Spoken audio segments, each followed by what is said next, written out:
Les éléphants de Côte d'Ivoire étaient samedi dernier face aux Panthères du Gabon au stade de la Paix de Bouaké dans le cadre des éliminatoires de la CAN 2017. Focus ce soir sur les temps forts de cette rencontre remportée par les poulains de Michel Dussuyer.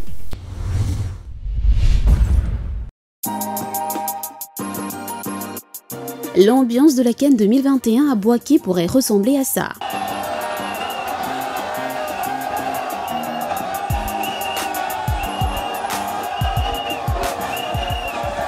Le match test pour le retour des éléphants à Bouaké, 9 ans après leur dernier passage dans le Béquet, l'ambiance était à la fête.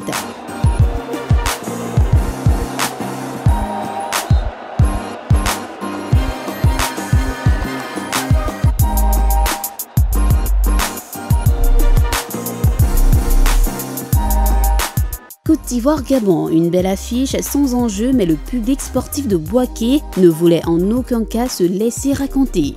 Déjà 5 heures avant le coup d'envoi de ce match, les supporters ivoiriens étaient dans les filets d'attente pour accéder aux tribunes, dans la plus grande discipline pour réussir le pari de la mobilisation.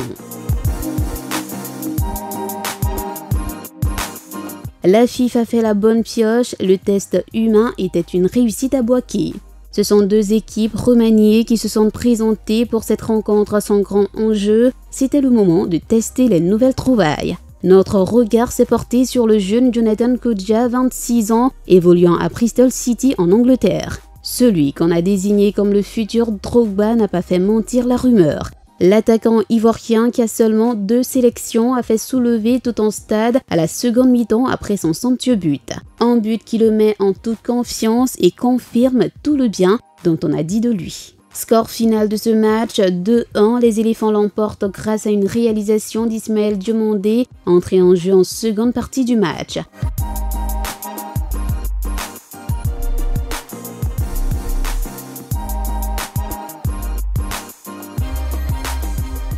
Les Gabonais ont réduit la marque grâce à Malik Evouna.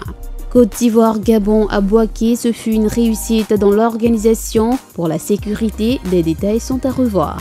Bouaké peut désormais recevoir des matchs internationaux.